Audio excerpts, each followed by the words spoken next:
Welcome to Music Outlook LA, the podcast which highlights the independent artist, whether they are a musician, vocalist, actor, actress, live audio or in-studio engineer, or a videographer, photographer. I'm your host, Will Kimsey.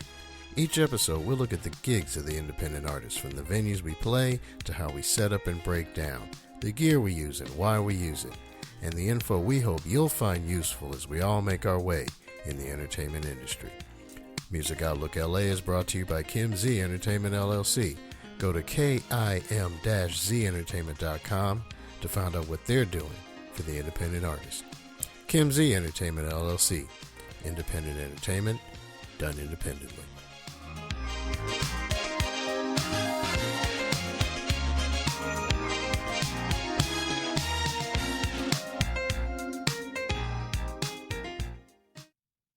My guest today is singer, composer, producer, arranger, recording engineer, lyricist, film composer, and a Clio Award nominee, kylegordon out of New York. I've known Kyle for a number of years, and he's had the pleasure of working with such artists as Phil Ramone, Clive Davis, Billy Joel, Andrew Lloyd Webber. Got that from your website. Celine Dion, Dionne Warwick, Rod Stewart. He's been seen and heard on various TV shows and movie soundtracks, as well as numerous commercials. So today we're going to talk about, as we do always with Music Outlook LA, we're going to talk about the gigs he has had since we are now in the pandemic phase of life, the gear he used, why he likes to use it, and we're just going to chop it up with the various information and so forth that Kyle feels needs to get out there. So, ladies and gentlemen, without further ado, this is Kyle Gordon. Kyle, how you doing, my man? It's the best introduction I ever had. How's it going, my man? How's it going? I'm good. Yeah, we've known each other a long time, haven't we? Yeah, since 84. Mm-hmm. You know, yeah, that's how, feel blessed. 36 years. 30. Yeah. I try not to do the math because I don't want to be an old guy. But it's 10 years. Yeah. There you go. There you go. But, like with all my guests, is somebody that I know, and I feel really blessed and happy to be able to be a part of this industry of music, to be an artist, a content creator, and to know so many cool people like yourself. So why don't you just get right into it and just tell us who Kyle Gordon is. Tell us about yourself. Well, like you said, I think it all started with me as a singer. I think that's everything I do probably comes from there. Mm-hmm. And so, for example, when I was young, I learned how to play piano. But the reason I did was because I wanted to have something to play so I could sing.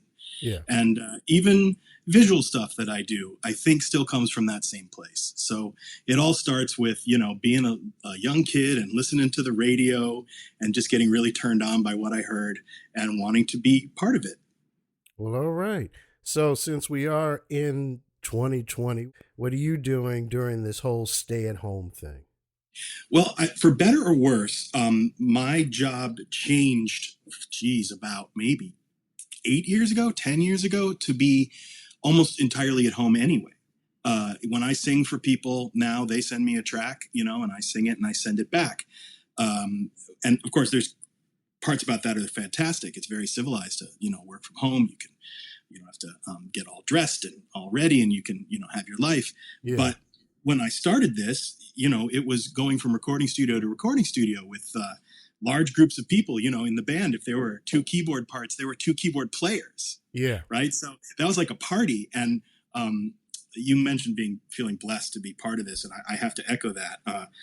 Being able to be on those sessions with people who were my heroes or who I got to know and became my heroes, mm-hmm. people that were just unbelievably talented.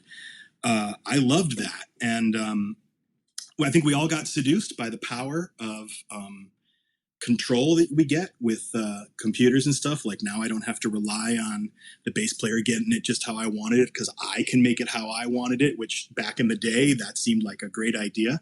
But the end result of that is, I'm home on my computer by myself, and I do miss those large sessions. I miss the vibe in the room. I miss the love. I miss all that stuff. But that said, so COVID didn't really change my existence that much. And there's still been work going on. So I've been singing and writing and doing video stuff. I also am an editor and a colorist and a director and stuff. So about half my time I do that. And that hasn't stopped. In fact, I think a lot of the companies feel like, oh, we've got a captive audience at home. It's time to advertise. Yeah. So I haven't seen the work drop off that much. Well, that's good, because from articles that I've seen and from other musicians that I know, they're losing out quite a bit. Oh yeah, if you're playing out, there's nothing. Yeah, it's terrible. Because that's pretty much where a lot of my work came from, was from playing out. Sure. Fortunately, I do, like you, have a lot to do here at home, using the various software and everything else, and playing all the parts myself and doing whatever, as well as being able to have some people contact me to record them while they do whatever, and I, connect. So wait, so you record them? That's interesting. So you're getting gigs like a recording engineer remotely.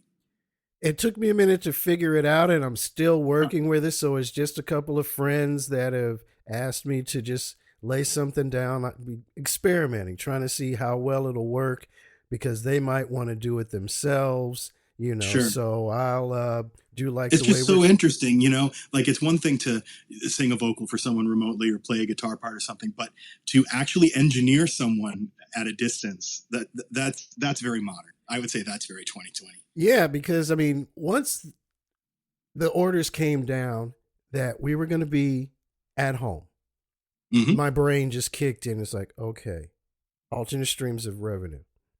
How can we do what we do remotely? And I just started trying to figure it out. I said, okay, well, I'm doing the podcast remotely already. What if I let people know, okay, if your stuff zaps out on you for whatever reason, or you just want to try it yourself, let's do the same thing I do for the podcast. Sure. And you just plug up and play. Let's see how well that comes out. And, there's still some experimenting to do and whatnot, and a lot of tweaking, but I kind of got the gist of it using the same setup that I'm doing right now. Well, I would say that there are two kinds of people. Well, of course, there's the kind that divides people into two kinds. but no, I guess what I'm getting at is that some people, when the structure of their life goes away, they don't fill it or don't know what to do with it. And then there are people who think, well, okay, it's new.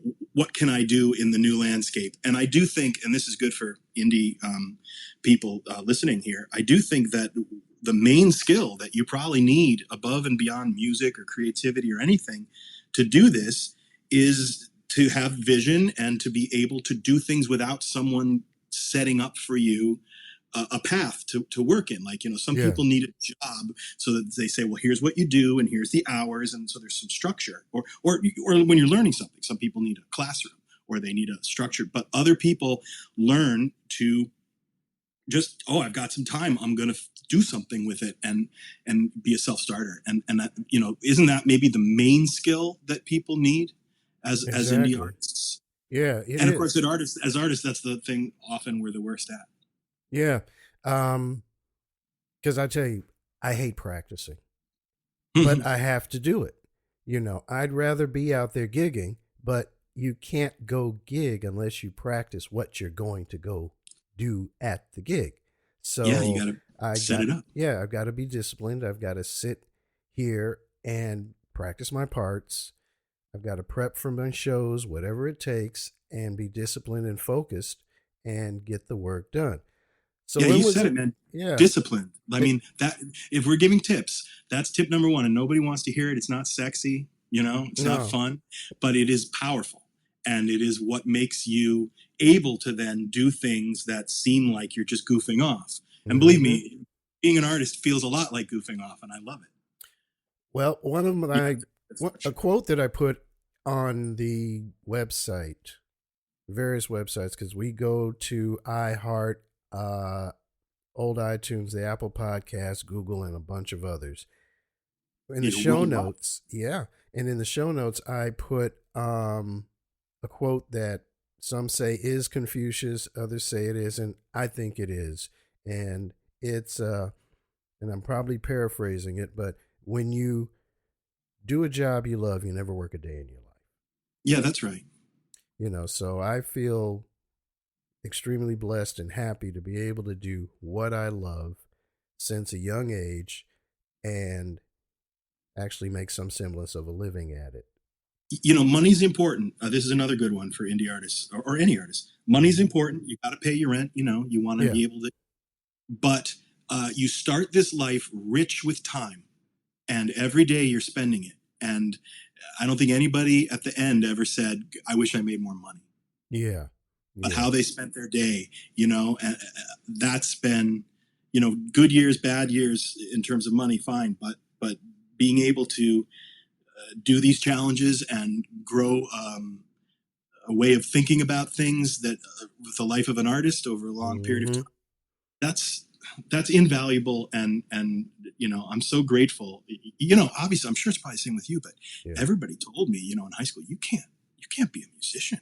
I mean, that's a nice hobby, but you can't actually do that. You shouldn't go to music school. What are you thinking? Exactly. And now I look at these people that were my peers, and they all look a lot older than me, and some of them are happy. God bless them. If they're born to do, but there's a good percentage of them that are miserable. So, I'm not. Well, there you go. Because you hear the patent standard box, I guess you could say, advice. Get a good job with good pay and good benefits. Yeah. You just hear that pat advice. Like you just said, you can't. No, there's no money made in that. Nice hobby, blah, blah, blah, blah, blah. You need to go get into being an engineer, not a music engineer, but, a structural engineer. Yeah, there you go. Or, they don't mean verse, chorus, bridge. That's not what they mean. There you go. Just the bridge. That just go work for the school board. I'll tell you one that we got, particularly in the old school Black community. There's good work at the post office. Yeah, well, it's steady. Yeah. You get that gig, you got it for life. You know what it is? I think it's fear. And I've often said, like, you can't control whether your life is going to be good or bad. And the truth is, for most of us, we're going to get a lot of both. What you can is you can turn the risk knob up or down. Yeah. So if you do get that job at the post office, and by the way, I'm not putting down anybody that works at the post office. We're not. No, we love that. But if you do get that job at the post office and you go home every day right from work and go right home, don't talk to anybody, don't risk anything, eat a microwave dinner, not a lot bad is going to happen to you, but not a lot good is going to happen to you either. Or you can open up the knob and have experiences. And of course, they're going to be good and bad. So you got to be able to take that in and, overemphasize the good stuff and handle the bad stuff. And I want to say one other thing too. Making money doing music is great if you can do it. But I think the most important thing, like I said, is how you spend your time. I will say, look, I love my job, especially, I'm talking about the commercial stuff right now. I love doing that, but it's certainly not, the same as writing a song or something. And so, the more you charge for something, I don't mean in dollars, I just mean the more often you charge, and then probably the less often you're doing creatively exactly what you want to be doing. So there's nothing wrong with working at the post office or anywhere and then taking your free time and writing the music you want to write, right? So success in music and what it does for you and how you spend your life is probably about time, and it's great if you can make a living at it, but that's not the judge of whether you're successful as a musician. The judge is what you do, whether you like your work, how you spend your days. Exactly, because most of us musicians have a regular 9 to 5 and music is our side gig until we can get what, hate to use the old cliche, the big break, whatever that happens to be, to where we can do our passion full time. Right, but even if you do, then and don't get me wrong, I may be a big nerd, but I love doing my commercials. I really do, and I try to put my heart into them. I think one of the reasons that they've liked my voice over the years is that they could give me really stupid lyrics about really bad ideas, and I still mean it. And that's because, let me tell you, it'd be no fun to do it if you don't mean it. It's much more fun to actually mean it. But it's fine to be aspirational about wanting to have that kind of success, and certainly people are impressed by it. Oh, you did this or you did that. But if you were there, you'd see it was a little different. And if you were home writing a song that was really turning you on, that would be just as rewarding, maybe more. Yeah, exactly. So when was it, and you touched on it right at the beginning, when did you realize that you wanted to be in this business of entertainment and all of its facets? I think I was 4. I was always, I always sang. In fact, I don't really recall working on singing. I worked on music. I worked on piano. I had tons of great piano teachers and music camp. And of course we went to Berkeley together, and, right. But the singing was always very natural and something that I just did. It just came out of me. And I think not trying to control it and not trying to measure it was probably a good idea for me, to just feel it. So there was a book when I was 4 called All About Me. It's one of these things where, you write your name. I mean, I couldn't write that. My mom wrote it for me. But, you write your name and you trace your hand. And then one page it says, what do you want to be when you grow up? And I guess I had just seen a Frankenstein movie on TV. And I thought the lab was so cool. So I said, I want you to write that I want to be a mad scientist. So what I wanted to be when I grew up was a mad scientist, because I wanted the knobs and the switches and the dials and all that. Yeah.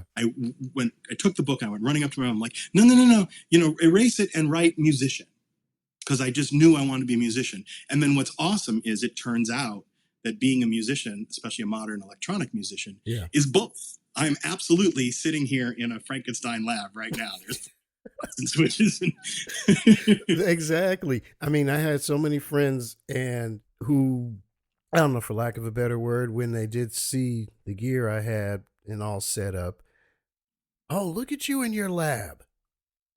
So I can understand and relate to the mad scientist thing. It's like, if I see a gadget with lots of lights and bells and whistles and all of that stuff. It's neat, right? It's neat. It is. And when you turn off those lights and you see them all flashing and the LED board lights up on your mixer in the middle of a club and you see the levels peaking and lowering and rising and lowering.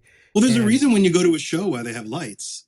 It's fun. But at 4 or 5 or whatever, I loved seeing all the technology, just like you're saying. And then, there came a time probably pretty quickly soon after that where I was just loving records. And, we grew up in born in the 60s and probably coming into our own late 60s and into the 70s. And, you every week, the stuff that was on the radio that was the hit songs, or, it's incredible if you look at the music that came out. So I think there came a point pretty early where I was even more and more and more in love with what it sounded like. And so, now I love my gear, but I think I love it because of how it sounds. I mean, the knobs and stuff are fun, but the sound of it's even better.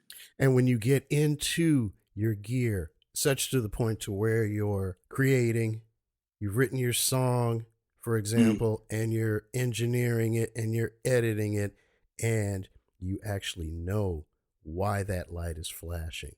Sure. And why you're choosing it. And what that, because I was thinking about, that's a good segue. I was thinking about what we were going to talk about in this, because you said basically giving advice and information for people. First off, one of the most important things is intention. Why are you doing something? And not just because it's cool or because it's what you're supposed to do, but because it makes it sound a certain way on purpose. And I think that a lot of it, it's fun to have the gear you love and to make those choices, but a lot of it is just what you have in your head. Because, I mean, I can tell you, I've certainly seen, $1 million thrown at a bad idea. In some of these studios over my years in New York, there were people, especially from, let's say, the record companies, who felt like if someone was just shoveling dollar bills into a furnace in the back of the control room, then maybe the song would sound better. And of course it doesn't. It's all about ideas. So we could talk about gear but let's put it this way: Stephen King, give him his least favorite word processor, and then give me my favorite word processor, and then give us a month to write a novel, and he's going to kick my butt because it doesn't matter. Yeah. I mean, it does matter, and we love it, and there's a reason we use the gear we use, and we can talk about that, but it has to be second to the idea. Yeah. And I think one of the big mistakes people make is, especially when they're learning, is they learn so much about how to do it that they forget, why they do it. There's this is one of my favorite things. There's a Buddhist thing that says that the beginner and the master are in the same place. Okay. And I think what they mean by that is that if Yo-Yo Ma is playing the cello and some 9-year-old girl is listening, she, especially if she doesn't know anything about music, she gets everything he intends. She doesn't know what key he's in. She doesn't even know what a key is, right? Right. But everything emotional, that's the reason why the music was written, she's getting all of it. And it might really turn her on, and she might want to learn how to play the cello. So she might get a cello and start taking lessons, right? And fast forward 8 or 10 years, she's probably pretty good at it, and she can talk a lot about it. I use this bow technique when I use my left hand for the I do, all that stuff.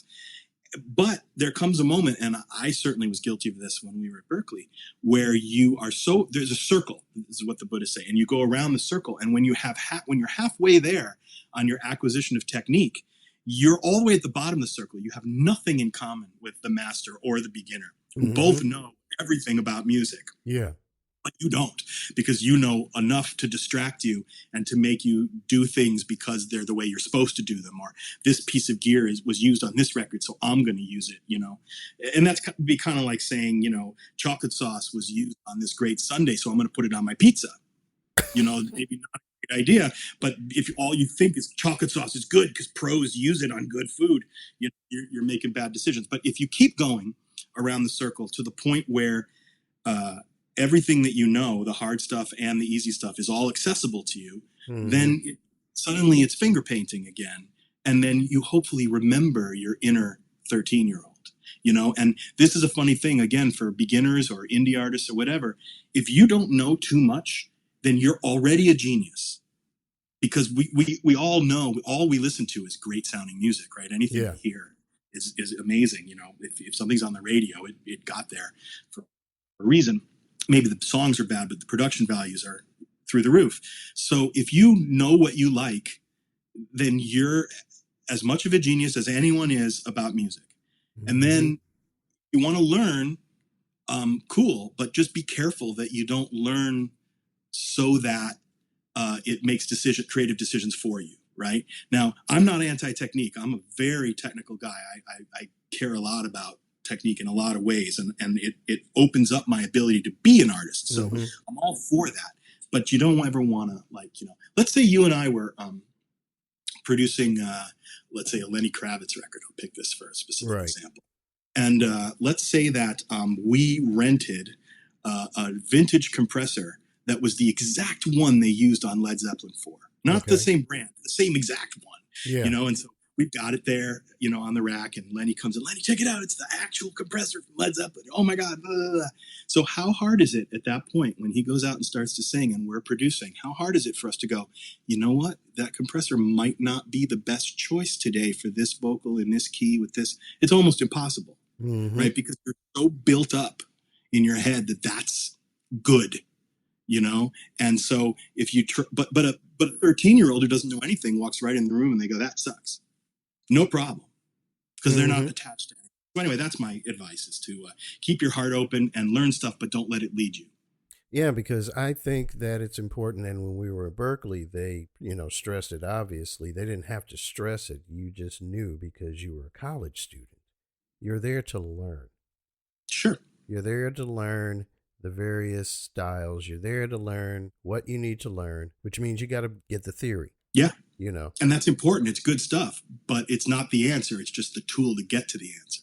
Exactly. I mean, like you said, the gear, which we will talk about, is great. And the plugins are great in the DAWs. And the technology is advancing so that you no longer need the larger pieces of equipment. It's all in a laptop or a desktop, and everything's been shrunk and all of that. And it's lots of bells and whistles and lights and knobs and switches, and sometimes the switches are less, and it's just gotten to be a lot better, I guess. It's advanced. Let's just leave it at that. It's better. I miss the smell of tape. I just want to say that. Yeah. Because we were talking about technology and being in a room with all the lights and the things, and we'll move away from it a second, but I miss that smell. You walked in the control room, you could smell the tape, and you knew you were somewhere special. And, I miss that. Yeah, exactly. Maybe they'll make a candle. Maybe Gwyneth Paltrow will make a candle.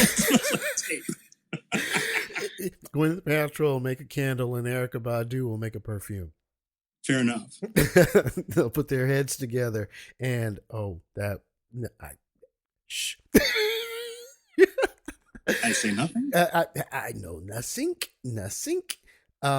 But you go to learn the theory, and the point I was getting to is that for us as musicians that actually read music, that actually can look at a piece of paper, know that the composer intended us to go from point A to point B, or in our case, from middle C to F, doing it a certain way, at a certain speed, with a certain tonality, and whether it's a whole note or a half note, how long you hold the note, when you let it go, and all of those things. Yeah, it's all spec'd out. Yeah, and we actually can look at a piece of paper, instantaneously know what the composer wants us to do to get from this note to that note, is one of the things we learn. And as musicians, once we have that, we are then able to apply that to the tech. Because there's a lot of guys out there who can't read a lick of music, and they will admit it right off the bat. I can't read this. I don't know what this says. I don't know a chord change from a glissando. Okay, well. Right, but if they know what they like, then that's more important. Because I was just going to say, while you were saying that, I wanted to say that the composer can tell you which notes to sing, and they can tell you, what the timing values are and how loud or soft. But what makes a good musician is interpretation, finding, that's the studio thing in a nutshell. Is you walk in to a situation you've never heard the song yet, and maybe everyone else in the room, maybe there's a lot of money on the line, so they're all intimately familiar with it, and you have to find charm in it that maybe they don't even know, that maybe even the composer themselves didn't fully know was there, and that's again, that's not about, no one can teach that in terms of measurement. That's a feeling, and that's loving music and being musical. So yeah, whether you're turning a knob or writing a note or singing or whatever you're doing, it starts and ends with intention. It starts and ends with a feeling. Because honestly, people that are listening to this stuff, they could care less about any of the things we have to do to make it happen. All they care about is the feeling it gives them, right? People listen to music because it gives them emotions and makes them drive a little faster or want to dance or whatever it is. And you can't measure that. You can only feel it. Yeah. But we as musicians, especially those of us that are musicians that love gear like you and I do, we don't just click a button, cross our fingers, and hope for the best. We not only know what we want musically, but we also know and learn from spending time with the software how to get what we want on the paper to come across as best as possible in the recording. So we take all of our skills, all of the theory that we've learned over the years, the ways in which to make this program work the best, the technique of playing or of singing. And so we encompass all of those things, and that just comes out in our recordings. I have a good story about this. I'll start with this. There's the intended purpose of a piece of gear, right? A compressor, an EQ, whatever. But then there's the sound of it. Like, for example, a Pultec EQ will change the sound even if you have everything set to 0. Right? Yeah. Just going through it changes it. And if you hit a limiter hard enough, it distorts, so it becomes an EQ, right? If you distort an EQ enough and it clips, it becomes a limiter. So thinking about just what the knob does is only half of it. You kind of think about each piece of gear as being like a black box. Stuff goes in, stuff comes out. You may have certain controls, but it has two different pieces of gear that have the same controls will still perhaps sound very different. So there's this guy that I know. He's a real genius type. His name's Chris Palmero, and he's played a lot of stuff. Great B3 player, great drummer, incredible talent. He's the kind of guy where you said, oh, I need a big band chart for something. He sticks his finger in his ear and 5 minutes later he's got it. He's one of those just people just plugged into it, ridiculous. Yeah. So anyway, he was doing a song, and this was back in probably the 90s. So I think he was probably using a Proteus or some really bad sounding synth that nowadays we would look sideways at. And he had like a string quartet coming out of his box. And it didn't sound anything right. And he determined that he wished that the sound had more like rosin in the bow, a little scratchier, a little bitier, more Eleanor Rigby and less cream. Yeah. So, so he thought in his head, here's what it sounds like now. Here's what I want it to sound like. What's the difference between those two things? And what piece of gear do I have that has that sound? And because that's how he thinks instead of being led by what he knows. And so what he did was he pumped it out through a Vox AC30 guitar amp in the and mic'd it. And sure enough, the crunch of the amp gave him exactly the rosin in the bow that he was looking for. And suddenly the sample sounded a lot nicer. So that's an example of thinking about, thinking out of the box and thinking just in terms of sound and not in terms of what things do. Right, because otherwise you would only use that guitar amp for guitars. Yeah. But to distort, and he wasn't really distorting it; he just wanted that sizzle. But all the assistant engineers that worked at that company, who once things close down for the night around 1 o'clock in the morning or something, they get free time, right? So they do their song 1 to 4 or something like that.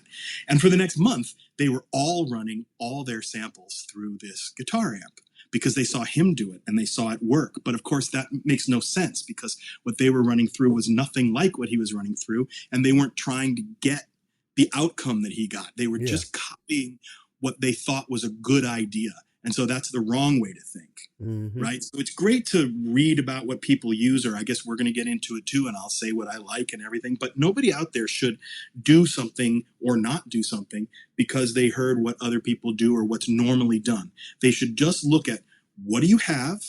What do you wish it sounded like? What's the difference? And what do you have that sounds like that difference? Yeah. Right? And, taste the soup, and if there's not enough salt, you just put more salt in. There you go. I like that. So what was your first gig out of Berkeley then? Oh, this is an interesting story.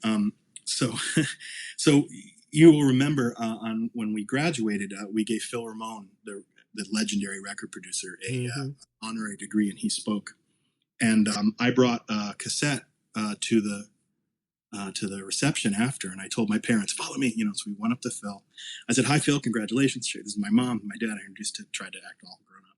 And I said, here's my tape. I would love to work with you, or if you can help me or put me on to somebody that would be appropriate or whatever would be great.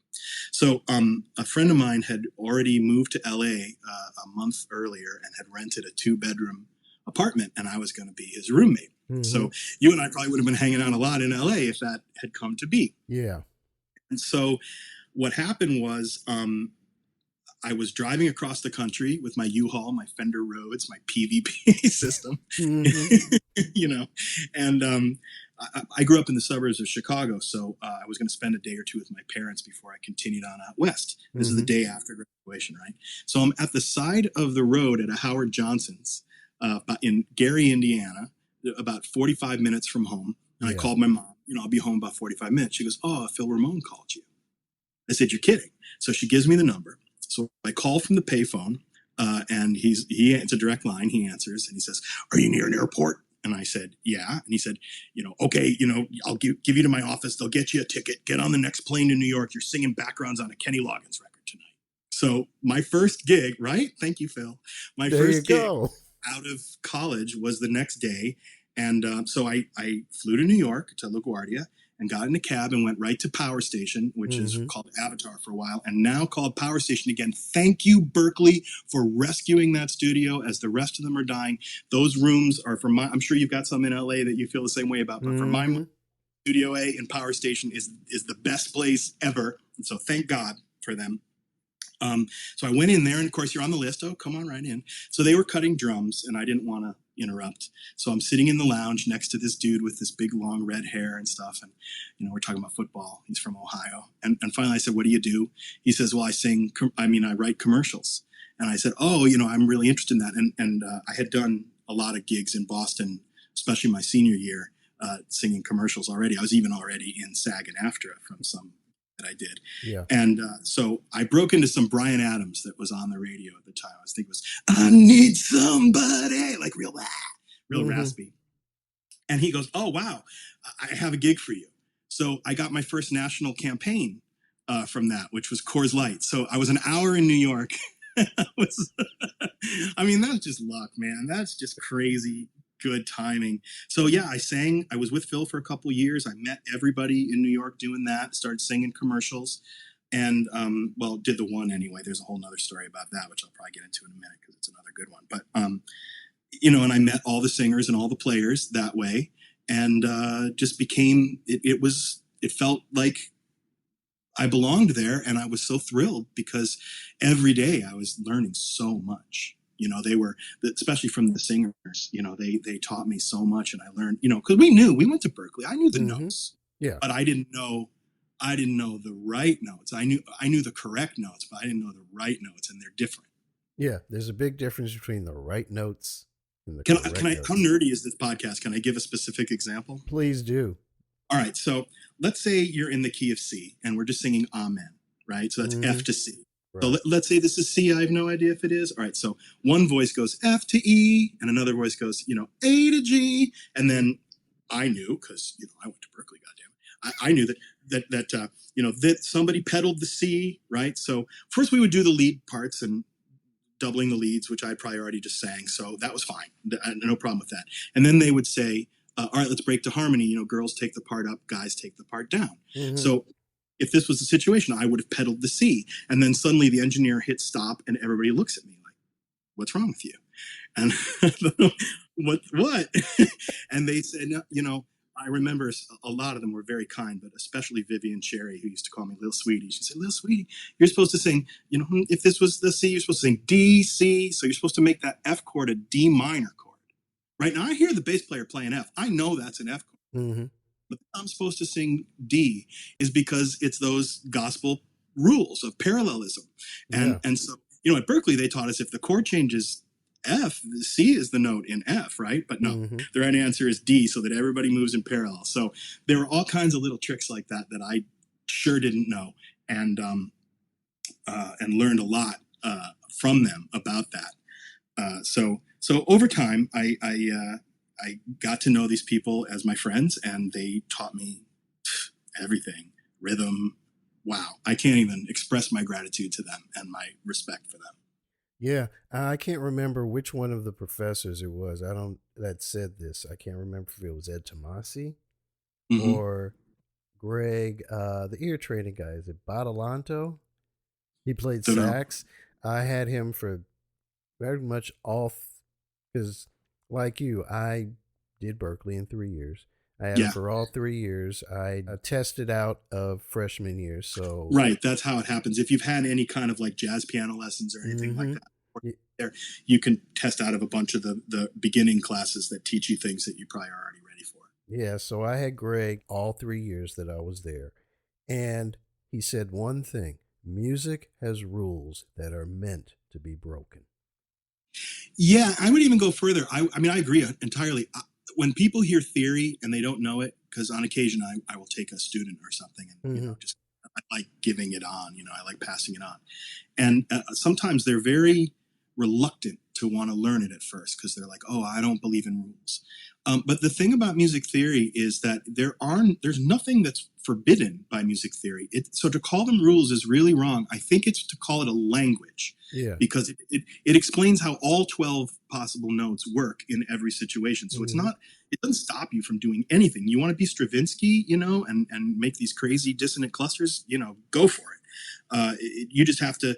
We don't have to, but it's helpful to know what to call them so you can turn to the guitar player and say, no, I want you to play this, right? Exactly. And also, so when you're making choices, you know what your choices are, right? If there's a buffet, but you're not allowed to look at it and you can only guess it, well, is there turkey? Yeah, all right, well, bring me the turkey. Like, that's no fun. You got to look at the buffet and see all your options. Exactly. So theory helps you see what all your options are, but it does not limit you or tell you you can or can't do this or that.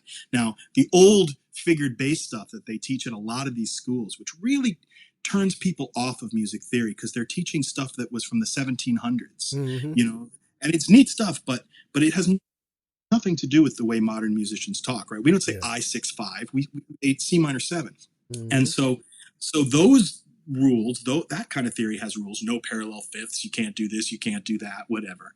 And if you get hired on a film that's set in the 1700s and you need to write period music that sounds exactly like what it's supposed to, then yeah, you better follow those rules because those are the rules that tell you, how to do it.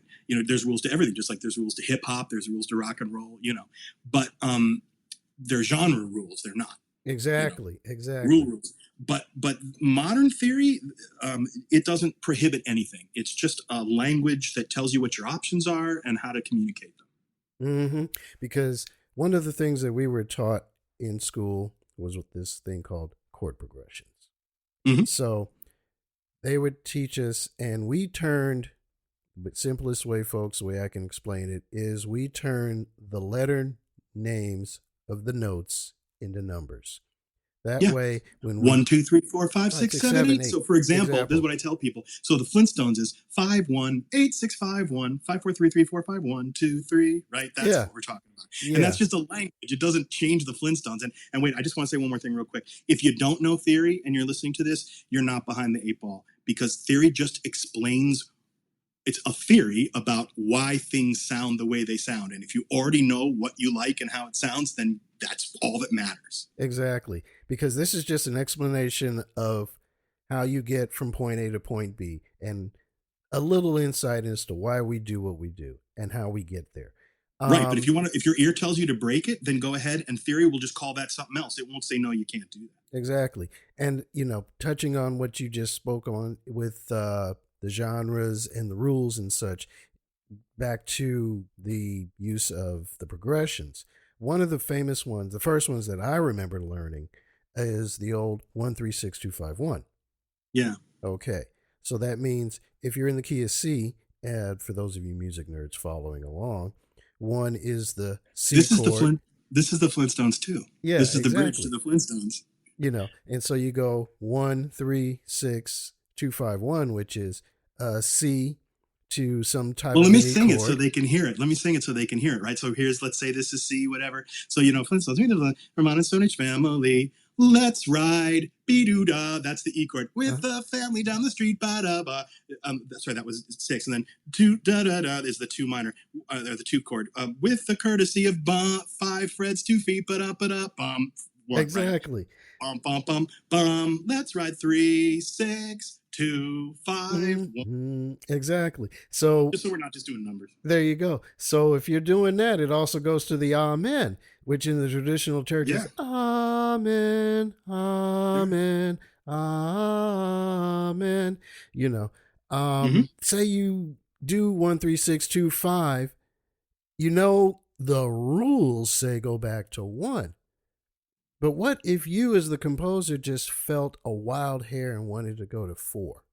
Right. Well, what will happen is... That's okay. If you want to go to 4, fine.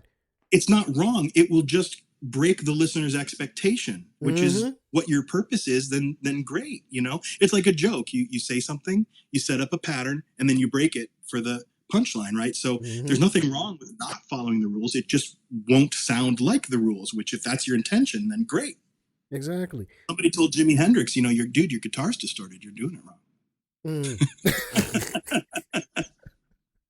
Exactly. So, didn't listen, right? There you go. So, you go into you learn the rules, to me, so that you know why you're breaking them, so that you know what you're doing, not just so that when you run into that person who said, no, that's not how it goes, you can be able to explain if you had to, which you really shouldn't have to. But if you had to, you could say, well, I did this for this reason. I'm trying to get a certain effect. You did it because it feels, you did it right. You're trying to get a certain effect. It feels a certain way. And then we can describe why it feels that way, we think, right? It's theory. It's one way to look at it. but all that matters is what it sounds like, because go back to that 8-year-old girl listening to Yo-Yo Ma, right? Mm-hmm. What she's getting and what she's not getting is a perfect example of what's important and what's not, right? And so sometimes I hear people, friends of mine, say, I want to play them a song or something, and they go, oh, I'm not a musician, so you know better than me. And I'm like, no, I don't. I play better than you because you don't know how to play, but whether something's good or not that's just human. Yeah. Right? That's not, if the audience needs to know music to get it, then it's crap. There you go. Because after I've legally protected my work and I decide to let somebody else. Speaking of which, I just got you a copyright strike for the Flintstones theme, probably.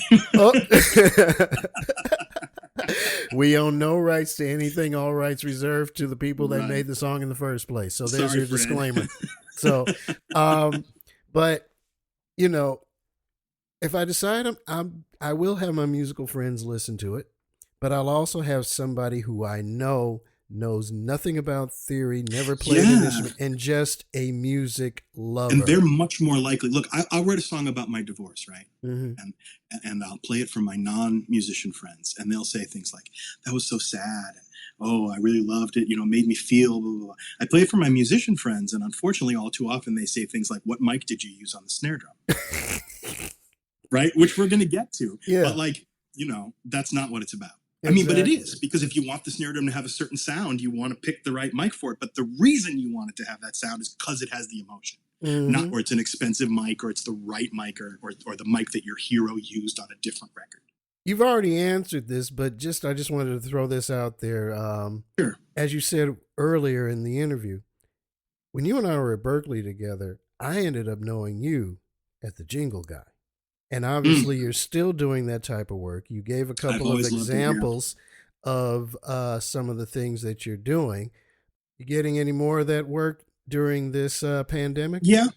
I still do sing a fair amount, and I write, and a lot of what I write is also underscores, so there's no singing. So it's not a jingle per se, but it's for advertising for sure. And it's interesting, the skill in that one. Okay, let's say you go to write a song. Mm-hmm. And let's say you want to write melancholy. That's what you're writing. Right. But let's say as you're writing, it kind of gets away from you and you end up with wistful, which is a little different maybe than what melancholy. So no problem, right? Nobody knew what you were trying to write. You still wrote a great song. It's got a great emotion. So that's great. But if you're writing for film or for an ad for a product or something, there's a very small bullseye emotionally that you need to hit exactly, because you're branding a product or you're creating a mood, or if it's, let's say, a movie, this is where the guy's kind of breaking down. It's a little scary, but it's also a little sad, right? So you got to nail those things. So that's again where intention is everything, and you have to make sure all your choices are supporting. I'll say this too. I think what makes a good work of art, and not just music, but anything, is a coherent direction, right? Where everything in the work of art is all going in the same way. Like I think of a Beatles song, for example. They're very efficient, and there's no fat, and there's nothing in the Beatles song that's going a different way. Everything is in this thing, and 2.5 minutes, it's over. It's a perfect little delivery, or a great painter, it's the same kind of thing. So again, I keep coming back to it, but I think it's the most important thing. The emotional content of it, the reason you're doing it, the communication of the emotion, that's everything. And that's your compass point that tells you whether or not what you're doing is the right choice. You ever play the game Clue? Yes. So when you're playing Clue, there's things you know because you pick the card. Oh, I got Colonel Mustard, so I know Colonel Mustard didn't do it. But then there are also things that, like if there's 5 possible people that could have killed the person, and you've seen 4, then you know who the other one is by the process of.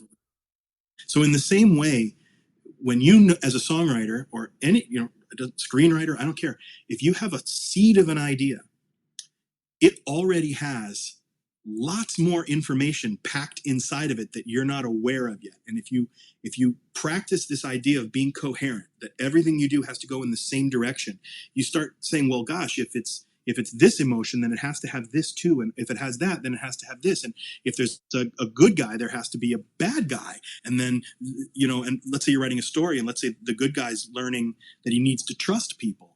Well, then you need a character who's trying to make him trust so that he doesn't trust them. So like all of a sudden you realize there are all these other characters or instruments or themes or whatever that are inherent in what you're doing if you're going to keep it coherent and going in the same direction. So to me, that's where it starts and ends. And then making choices, notes, gear, and all that. Again, it's about making sure that it reinforces that. So when you get to a decision point, should I use this word or that word? Should I go this chord or that chord? Don't ask yourself which one's best. Ask yourself which one goes in the same direction you were going, right? You're decorating a living room, right? You don't just go to the store and get the coolest couch and the coolest chair, because one might be, from the 1700s and the other one might be super modern, and they don't go together. Yeah. You have to have a direction, and then everything you do should fit that direction. So, and what's funny is, again, that's something that people who don't have any training, they already know that. Because you give them, pizza with chocolate sauce, and they go, why would I eat this, right? Yeah. Whereas the person that's all schooled is like, well, but this is the best chocolate sauce on the best pizza. It's like, and let me tell you, in advertising, clients are like that all the time, right? They're like, we're going to make the best tasting restaurant ever. We did market research and we found the three things people like the most are pizza, chocolate, and sushi. So we're going to put those three things together and have a hit. It doesn't work like that. No. And people wonder why restaurants fail. or ads. There you go. Or records for that matter. There you go. Like I was saying, I remembered you as the jingle guy, and just to real quick, so folks aren't like, what does that mean? Folks, Kyle is a hell of a singer. Kyle has got these golden pipes that just like... How nice. That just like came from up above or something. Yeah, no, can I just say, that's true. Whatever it is, good or bad, I'm not saying that I have golden pipes, but whatever it is, I can't really take a lot of credit for it. I'll take credit for, the mid-level piano player that I am and all that. But I told you, I've been singing since I was 4. It just, So one of the first things that they teach us at Berkeley is how to perform and work well with others. And I was fortunate enough to be able to get in the recording studios at Berkeley. And folks, this was in the late 80s. So with tape. With tape. The smell of tape. So, I know, man, the smell of tape. So we had the large mixing board consoles and the large pieces of equipment, the giant, what we now use on computers, the plugins, but we actually... Yeah, we didn't have samplers. We had razor blades. There you go. Right? We cut tape. Shaka, shaka, shaka, shaka Khan. Like, we did that with razor blade. I mean, we didn't do that record, but one of our assignments was to recut that beginning. And we did it on 1/4-inch tape with razor blades and tape and grease pencils. Yeah. So, when you see those old reels of the film editors with their grease pencils, they're actually marking where they're going to cut the tape, where it's going to be, okay, you're going to grab this piece, stick it together with that one there, and it's got to be right at that exact spot so it doesn't look quirky and wonky. But since we talk often, I think this was what, and my memory's kind of hazy, but either you or someone had come to me, because I was in gospel choir at the time, and they were... That was a hell of a choir, by the way. Hell of a choir. I was wondering why you didn't jump in with us. I did. I was there once, but I didn't grow up with that, so I didn't know the songs, and they didn't teach you the songs, right? Because everybody knew them. So I kind of, but I'll tell you, that was a great experience. Orville was the director, and Dennis. Yeah, Dennis. Whatever happened to Dennis? Because he was one of maybe the best B3 player I ever heard. Dennis is still playing the B3. I have no doubt he's rocking. I see his videos for the church that he's playing for every once in a while on Facebook. He's still a beast. He's even more of a beast than he was back then. He's still That's singing. Scary to think. and he's still singing. He's still playing. He's still the fashion icon that Dennis Montgomery III has always been. And he's still killing Every day it. looked like Easter with him, right? Every day looked like Easter, like somewhere down south, right? Exactly. And Great suits. he's still killing it. Dennis is still killing it. And he'll always be killing it. so I think matter of fact, I think he went back home and he's killing it back down there, down in the South. But getting back to whatever church he's at, they are lucky to have him. Like, can you imagine? Because he's all right. Anyway, because listeners aren't hearing him, so I guess this will be boring. But I'm just continually blown away by him. Just so good. I mean, this was a guy who could take a Hammond B3, which is essentially 3 keyboards on one big giant instrument, 2 keyboards on the top and foot pedals on the bottom for the bass, and to just see him just go ballistic on this thing and just hitting knobs and switches in time and not missing a beat and keeping the song going and everything. But then what he's doing looks like he's operating something, but then the sound that comes out is so human and seems so not like a machine. Like, it's kind of like a great marionette. A puppeteer, right? Yeah. Who's got all these things and whatever. And if you watch them, they're almost inexplicable. They're moving all these wires and you don't know. But then you look at the puppet and it just seems like it's alive. Exactly.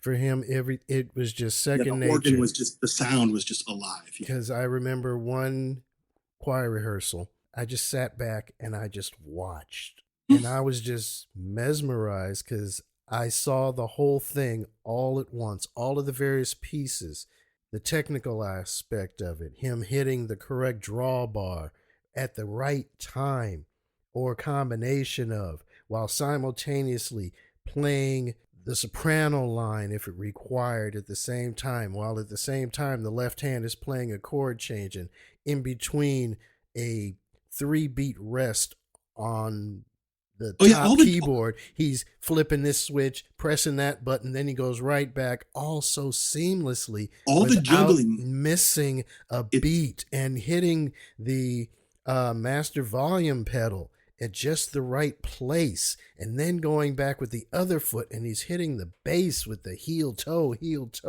Oh, I'm like, wow. That's all I could say was just wow. All the juggling is incredibly impressive, but even more so, you could just close your eyes and have no idea how it was being done and just hear it. And all the emotion that comes through it, the way it makes you feel, that you can, it's just like, playing the guitar or anything else. You pick up this thing and then suddenly we can hear your heart through it. Mm-hmm. And you watch him, like I said, I just watched and I got it all. And I saw the technical that went into it, not just correct note placement for his playing and everything, the movement of this particular drawbar at this right time and the bass pedals and the whole 9 yards. And then I closed my eyes and heard it. And all of it's going all at once. The tech is going at once. The playing is all at once. What's coming out finally, and I'm like I said, at the end, wow, was all I could say. Like, if he'd been juggling like that and what came out was okay, we would have been impressed, right? Because we were in music school. Wow, look at all the things he's doing. But if you didn't even know, if you couldn't even see it, if you thought maybe it was 5 different people doing it at once, it wouldn't matter. The sound, the heart, the emotion of it that's everything. So Exactly. This is my theme today for your show, right? I just keep saying the same thing over and over again. It's like, if you're a beginner or someone that isn't very technical, you already know. You're already a genius because all you listen to is finished, polished stuff. And if you have expectations about how something ought to sound or feel, then you already know everything. And by all means, learn, study, add to it, but don't get sidetracked by that. Stay with that, because that's it. That's everything. Yeah. And, I know it jumped off on a tangent, but the reason I remembered him and remember Kyle as the jingle guy was back to the original story was... Sorry. Oh, that's okay. One of the Berkeley music production engineering students, MP&E is what we called it, was looking for people to just sing for one of the local businesses in the Boston area. I think it was Threads. And it was... If you want to look cool and it's 1985 or 1986, you definitely want to go to Threads. There you go. And I think that's where you and I officially met. Kimmy Bergen was singing in that. I was there, and there was a Mm-hmm. couple of others. And I remember the tagline. I was to say something. I forgot what it was I was to say, but Were you the voiceover on it at the I end? was one of the voiceovers, and Kimmy would come back and say, I got it at Threads. And then the song would kick in and everything. And I was just amazed because here I am, even though I'm from a larger market, LA, I'm just a kid out of high school who plays piano, who was the accompanist for a lot of the kids there at my high school that wanted to sing. I was the guy they grabbed. Will, play this for him. Play the here. I want to sing this. A lot of it good, a lot of it bad, but nonetheless, that's all I knew. I was raised on classical. I had a teacher who finally helped me get back into piano because there was a time I was going to quit because all I learned was classical. I wanted to get out of that. I wanted to do other things. Yeah, you wanted to understand, like in classical music, you read the notes, so it's kind of like paint by the numbers, and so really you're sort of a vehicle for the composer. And of course, there are incredible classical composers that are untouchable, and so that's great. But in jazz and in theory, what we're talking about, you learn how notes function so that you can improvise, so that you can change it, so that your heart comes through in more than just the interpretation. Exactly. And here I am just learning all of these things. And I got out of piano and got brought back in by my teacher, who realized, okay, you're good at classical and all of it's technical and you do have heart and everything, but I can see you want to do more. Let me show you popular music. And that's when he taught me how to read chord changes, started giving me the basis. So that's who got you out of freshman year of Berkeley was this training. Yeah, right before I showed up, actually, in high school. Piano teacher's name was Jeff Brown. He was the pianist for the Methodist church. We had a gospel choir, and he was the musician for that youth gospel choir. And he gave me lessons and still kept me in classical, but he said, okay, I'm going to show you. And it just piqued my interest once again back in music. So I guess in a way he saved me from quitting music altogether by showing me that there was more to music than just classical music, which, goes to the point you mentioned earlier about people, and I'm summing it up, wanting to put you in the box. You can't make money. There were people in my life that just wanted me to do, if I was going to be a musician, it had to be a classical musician because that's a safe place to be. That's good work. That's the secure thing to do. That's the right thing to do. I was like, but I don't want to do just classical. I want to do other. No. That's, that goes to the set. Is being a classical pianist that safe of a career path? I think that's pretty risky too, isn't it? Well, yeah, it is very risky because you have to audition for this Philharmonic and that Philharmonic, and you're competing. And, don't let anybody, folks, tell you that this business isn't a competition. It is. Because, for example, if you are auditioning with somebody, or for somebody, rather, you have to audition against several other people. I had heard it said once that for every musician that has a gig, there are 10 other people in line behind him waiting for him to lose that gig. Sure. They will come in and try and get, because they want that gig too. It's very competitive, but unlike, let's say, in sports where you can play defense, you don't get anywhere by pushing anybody else down, right? You only are really competing against yourself. I mean, you are competing against them, but you can't stop them, and you shouldn't try. My greatest competitors here in the studio scene, the guys that I would go up against on a daily basis, we're all really good friends. Yeah, and we don't. We also tease each other. Oh, I beat you last week, but it's not. It's extremely competitive, but it's also like a community. It's interesting that it's both. Yeah, it is. But I say all that to say that once I got my feet sort of underneath me and started going to Berkeley, and I saw everything that Berkeley had, from the acoustic instruments of all types, sorts, torts to the and we were just starting the electronic studios and everything, and that's when the Kurzweil first came out. And Stevie Wonder had gotten his maybe a little later. He's pretty good, huh? Oh yeah, he's okay. He's okay. Yeah. So remember, folks, again, this is 83, 84, 87, 89, and that's when all of that was coming. And when you and I met, again, back to the Jingle Guy nickname, that's only mine. I was seeing these. I've been called worse for sure. Oh, there you go. That's hey, you and me both.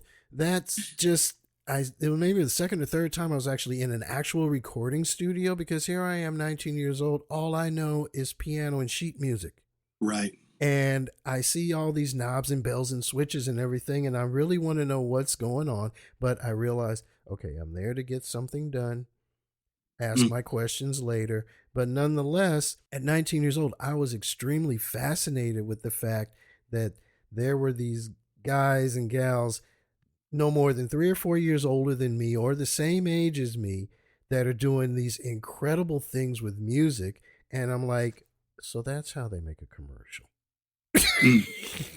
Well, and I realized that there's other places in music, and there's so many different things, and it's like, okay, you could do jingles and classical, or you can do pop and this, that, and the other, right, for film. And there's so many different avenues that you can go through when you are in the entertainment industry that are just, that's why I love doing what I do. Being, and now the buzzword is a content creator. Okay. I love being a content creator, whatever the content is, so I'm off the soapbox. Well, I think that what you're kind of talking about is that, at first we become aware of musicians because they're famous. Yeah. And so we know artists, performing artists like Stevie Wonder, for example, but we might not have thought about, who's playing drums in his band. And then even if you knew that, you might not have thought at all about studio guys or sidemen or that whole idea. And I remember being a young man and hearing Christopher Cross Ride Like the Wind, which was a song on the radio in the 70s. And there's a part where he goes, such a long way to go. And then Michael McDonald goes, such a long way to go. Right. And as soon as he has such a distinctive and amazing voice, as soon as I heard it, I knew it was him. And I was probably about 13 or something, and a light bulb went off over my head. And I thought, you don't have to be in the band to be on the record. Yeah. Because I never really fantasized about touring or being on stage. I'm a lead singer, so I guess I'm a performer to some degree, but I'm not, crowd adoration does nothing for me. In fact, it kind of scares me. And that's a whole psychological, we do a whole nother issue. But I realized that there's such thing. And so then I wanted to be a studio musician. I started reading about it. I even got a little 4-track that I borrowed from the school, And so before I even got to Berkeley, I wanted to be a sideman, a studio guy. And I knew that included commercials. So I was interested in that. But, I've also, as you said earlier, done backgrounds on a lot of records and leads on some records, worked on films, been on TV shows, either backing up other artists, or being, comedy characters on Letterman, things like that, stupid stuff. And you don't have to be a famous star to have a really fun and fulfilling career in entertainment or whatever. And you talk about being a content creator. We were just saying also about how it's all about intention and emotions and stuff, right? So one way to give an emotion is to write a song. Another way is to write a book or make a movie, right? And so if you're, I mentioned before, I do a lot of video work now too, and interestingly, that came pretty easy. Obviously, I had to learn the technique, but then the emotional part, I didn't have to go through 10 years of figuring those things out because I'd already had my butt kicked for 10 years in music, figuring out that. So I knew right away, oh, you make a color choice. You don't make it because, somebody else says you're supposed to do this with color. You make it because it feels a certain way. This is a sad scene. All right. So, and being a content creator, it's the same thing, right? It doesn't matter what buttons you push, what knobs you turn. What matters is, that you hold someone's attention and that you tell them something human. Yeah. So as such, as we are still independent, lump it all together for me, if you would. Since you are the musician, you also engineer, you produce, and I know you do work with video. So you're on both sides of the mic or the camera or whatever. Just real quick, what are some of the pieces you like to use in your work all together, and why do you like using them? Well, it won't surprise you that why I like using them is because they have an emotional component, and I use them when they're appropriate for the emotion that I'm looking for. Right. I have my favorite pieces of gear. I'm definitely a gear hoe, but at the same time, I really fully believe that it's the ideas that matter and not the gear itself. Mm-hmm. But what do you want to know about engineering, or you want to know about video, or what? Whatever you can throw in, like your favorite microphone. Well, I have a few. I'm on an 87 right now, which is I've probably sung most of my gigs. By the way, I thought about this before, so I'll just slide this in here. I calculated that I probably did in excess of 12,000 recording sessions here in New York in studios. Yeah, because we were going 5 a day for a long time. Mm-hmm. And that doesn't even count the fact that when you show up, there's probably 3 versions. Right? Yeah. That's not even counting how many pieces of music. That's just different times that you showed up to do something, and then countless more here at home. So I have no idea what the real number is. But I would say on the overwhelming majority of them, 99%, it's an 87.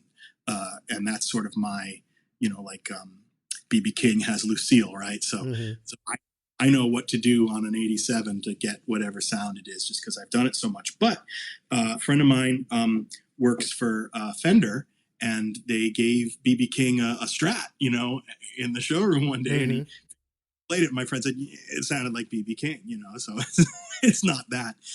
There are a few other microphones that are fantastic out there. A good Tube U47 is a beautiful thing. I own a vintage Neumann M49. That's just like a big warm hug. That thing is so. What it feels like? It feels like a Christmas song. Like it feels like a fireplace and love. I don't know how to explain it. It's so warm and big and deep. But the reason that it doesn't always jump out like the 87 does, and usually people, especially for commercials, are looking for hype. So I'll use this thing. One sort of must-have piece of gear for me is the mic preamp, and you're hearing it now.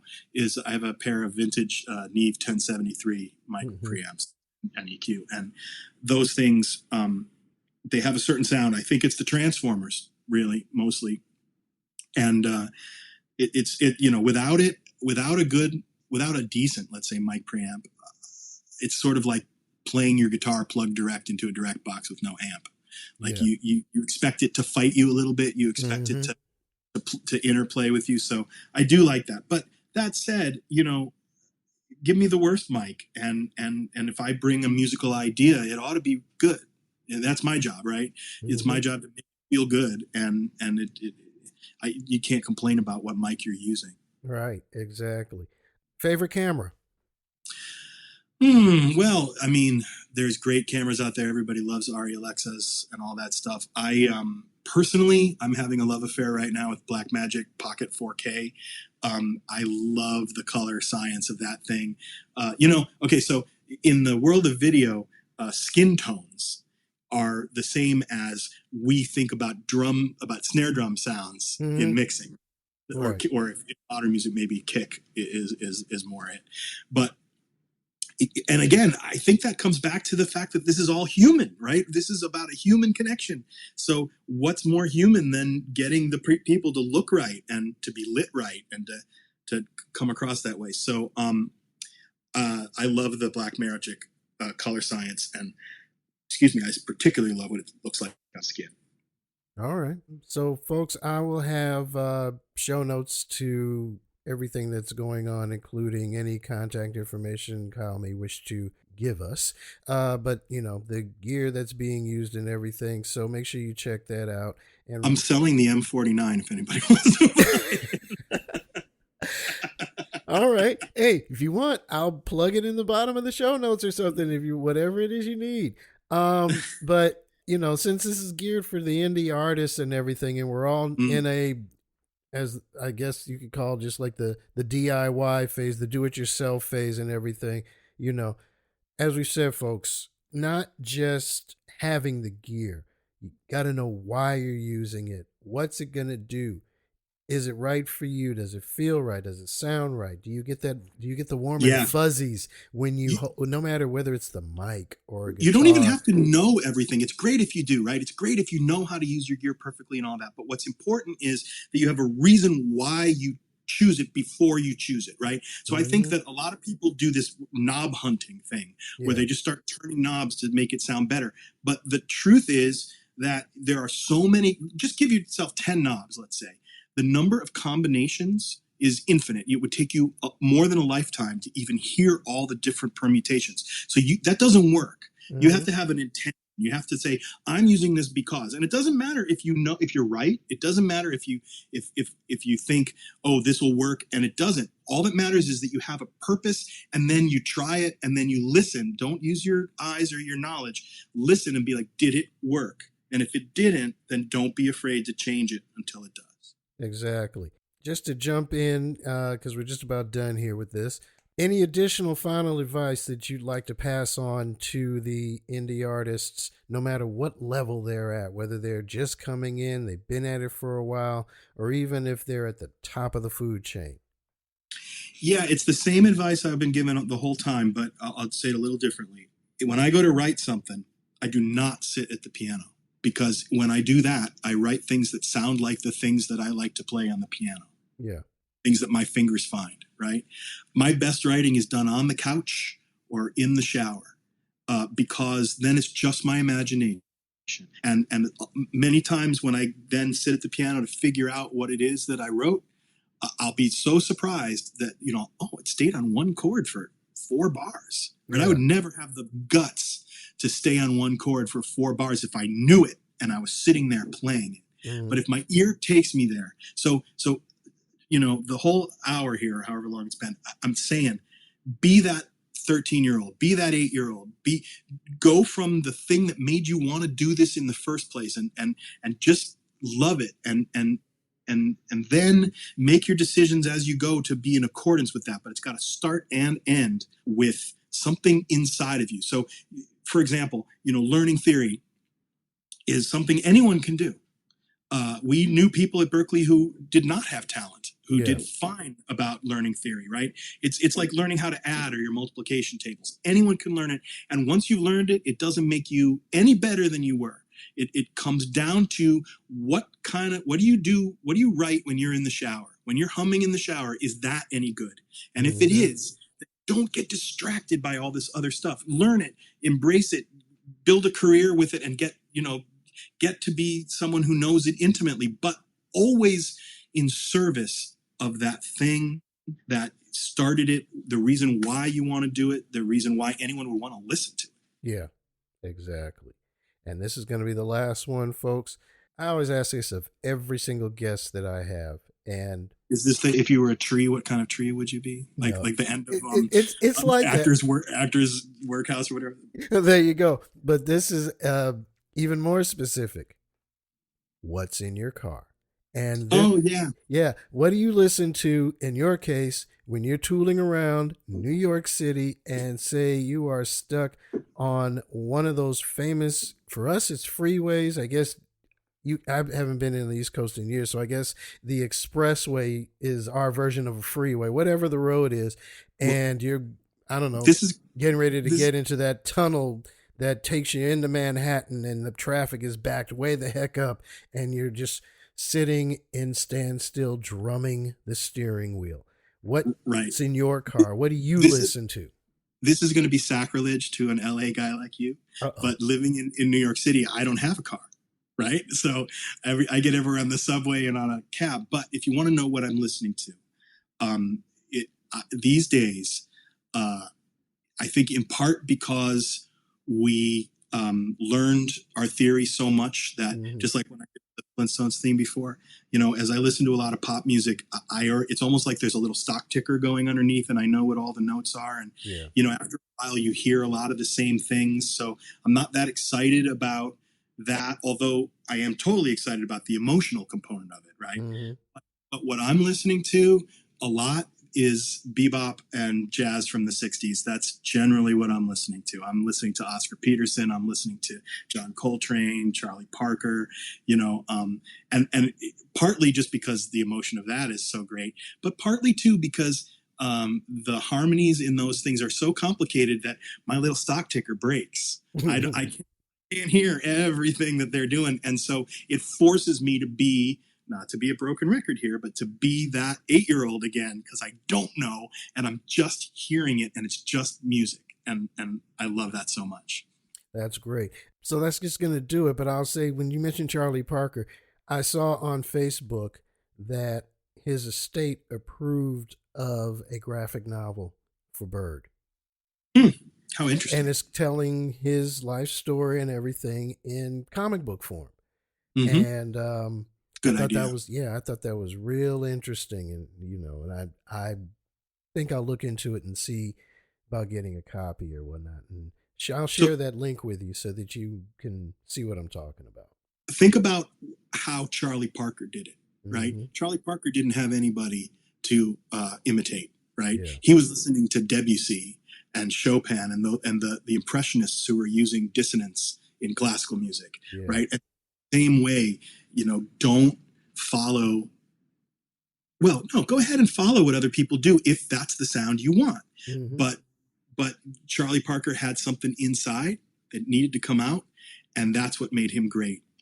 And so, everybody should go from there, whether it's the lyrics you write, whatever, because there's so much pressure. It's not just commercials, man. A lot of music is it's about whatever culturally is going on at any moment. And that's a good thing. You're wrong. It's real good to be part of whatever's happening. But if all you do is repeat messages that are being pushed around the culture, then in a sense, you're just a propagandist, even if what you're propagandizing is positive. Yeah, exactly. But if you look for those timeless messages that are human and that are inside of you, and the reason why you wanted to, I guarantee you, nobody wanted to be a musician because, they wanted to say something that everybody else was saying.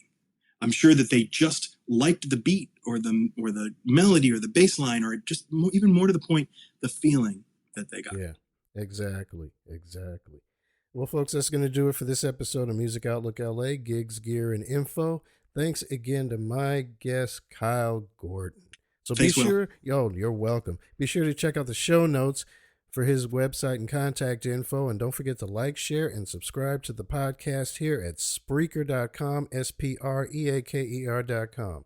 Music Outlook LA is also available on Apple Podcasts, the Old School iTunes, SoundCloud, YouTube, Spotify, iHeartRadio, Google Play, CastBox, the TuneIn Radio app, and Listen Notes, the podcast search engine. I'm Will Kimsey, a.k.a. WK Music. Peace!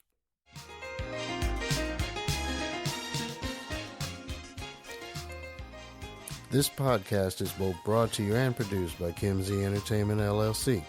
Music Outlook LA is a copyrighted broadcast of Kimsey Entertainment, LLC.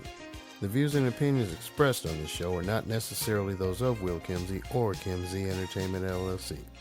Any rebroadcast, reproduction, or any other use of this product without the express written consent of Kimsey Entertainment, LLC is strictly prohibited.